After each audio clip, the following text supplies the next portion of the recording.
Ini berarti bertanya terkait surat Az-Zariyat ayat 56 itu kan. Iya. Di sana memang Allah menjelaskan wa ma khalaqtul jinna wal insa illa liya'budun. Dan tidaklah Allah ciptakan jin dan manusia melainkan untuk beribadah padaku. Nah, kan tetapi tentunya manusia ini dalam melaksanakan ibadah tentunya kan berbeda-beda ini kan. Makanya kenapa sih Allah turunkan terkait Al-Quran atau wahyu melalui malaikat Jibril disampaikan kepada Nabi dan Rasulnya Nabi Muhammad SAW untuk petunjuk bagi manusia. Syahrul Ramadan alladzi unzila fil Quran hudalin nas ya. Pada bulan suci Ramadan Allah turunkan kitab suci Al-Quran sebagai huda atau petunjuk bagi manusia agar supaya manusia menjalankan ibadahnya itu berdasarkan petunjuknya.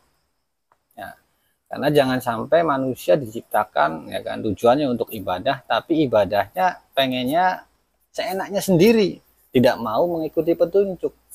Ya kan? Banyak hari ini kan orang ibadah tapi enggak berdasarkan petunjuk Nabi Shallallahu alaihi wasallam. Akhirnya ibadahnya macam-macam, berbeda-beda, ya kan? Maka dari itu disamakan ibadah yang dimaksud ini adalah ibadah yang sekiranya sesuai dengan apa yang Allah inginkan, yaitu sesuai dengan petunjuk Nabi Shallallahu alaihi wasallam. Nah, syarat agar amalan ibadah kita diterima di sisi Allah tentunya kita sepakat yaitu ada dua hal. Yang pertama adalah kita beribadah harus mukhlisin lahuddin, ikhlas semata-mata karena Allah, tanpa tendensi apapun ya kan. Hanya mencari mardotillah, ridho dari Allah Subhanahu wa taala. Kenapa kita harus ibadah niatnya harus karena ridho Allah? Karena waridwani minallahi akbar, keridhaan Allah itu yang paling besar. Ketika Allah sudah meridhoi seorang hamba, maka mudah saja ya kan Allah memberikan apapun kepada seorang hamba tersebut. Pengen dihindarkan dijauhkan dari neraka ya mudah karena Allah sudah ridho kepadanya. Apalagi dimasukkan ke dalam surga itu sudah pasti. Itu yang pertama agar amalan ibadah kita diterima. Kemudian yang kedua yaitu harus i'tibah, yaitu mencontoh atau mengikuti Nabi Shallallahu alaihi wasallam. Karena Nabi Muhammad SAW itu diperintahkan oleh Allah sebagai apa? Laqad kana lakum fi Rasulillahi uswatun hasanah. Telah ada pada diri Rasulullah itu suri teladan yang baik, ya kan?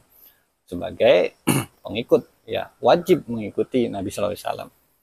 Maka dari itu agar ibadah kita benar, ibadah kita diterima oleh Allah Subhanahu Wa Taala, yang perlu harus kita ketahui ibadah kita harus berdasarkan dengan petunjuk Nabi atau berdasarkan ilmu. Karena orang yang ibadah yang tidak didasari dengan ilmu, kata Umar bin Abdul Aziz rahimahullahu taala itu sampai menyampaikan begini, man abadallahu bi ghairi ilmi, barang siapa yang beribadah tanpa didasari dengan ilmu, maka maka ia lebih banyak merusak bahwa mimma yuslih, daripada memperbaikinya. Artinya apa? Orang yang beribadah yang tidak didasari dengan ilmu, dia lebih banyak merusak daripada memperbaiki. Contohnya seperti apa? Contoh ada seorang tokoh ulama atau tokoh kiai di salah satu daerah. Kemudian dia seakan-akan beribadah, ya kan. Ketika dia beribadah dan ternyata ibadahnya itu tidak didasari dengan ilmu atau tidak sesuai dengan petunjuk Quran atau tidak sesuai dengan petunjuk Nabi, akhirnya tokoh ulama itu diikuti oleh masyarakatnya, sehingga masyarakatnya mengikuti apa yang dilakukan oleh ulama itu. Akhirnya ternyata semuanya ikut tersesat karena seorang tokoh ulama ini, masyarakat ini tidak beribadah sesuai didasari dengan ilmu pengetahuan, hanya didasarkan dengan ikut-ikutan atau zon ataupun hawa nafsunya, prasangka atau praduganya, atau karena tren juga kan bisa jadi ya, atau karena peninggalan nenek moyang, karena dulunya kan seperti ini gitu kan. Akhirnya dia ikut-ikutan melakukan seperti itu, padahal nenek moyangnya itu tidak diberikan petunjuk, kata Allah kan dalam Quran surat Al-Baqarah 170 itu. Makanya penting kita beribadah harus dengan ilmu, karena ibadah yang tidak didasari dengan ilmu itu dia lebih banyak merusak daripada memperbaiki, karena ilmu adalah merupakan sesuatu hal yang wajib. Thalabul ilmi faridatun ala kulli muslim. Menuntut ilmu itu adalah hal yang wajib ya, bagi setiap individu muslim. Sejak kapan? Sejak buayan sampai mati, sampai ke liang lahat. Ujlubul ilmi minal mahdi ila lahad. Tuntutlah ilmu dari buayan sampai ke liang lahat. Artinya tidak ada kata bosan, tidak ada kata vakum atau lelah atau males-malesan dalam ilmu. Karena hukumnya wajib. Dan ibadah yang tidak ada sunnahnya cuma nuntut ilmu. Dan berbakti kepada orang tua. Sholat ada sunnahnya, puasa ada sunnahnya. Tapi nuntut ilmu ya tidak ada sunnahnya. Nah, karena ilmu itu dapat mempermudah segala sesuatu apapun. Dapat mempermudah dalam menyelesaikan permasalahan apapun. Hanya dengan ilmulah kita bisa selamat.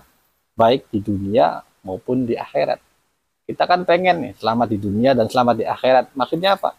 Selamat di dunia itu bukan hidupnya enak, bukan hidupnya kaya. Tapi selamat di dunia itu selamat dari penyimpangan-penyimpangan akidah, kesesatan-kesesatan yang banyak hari ini.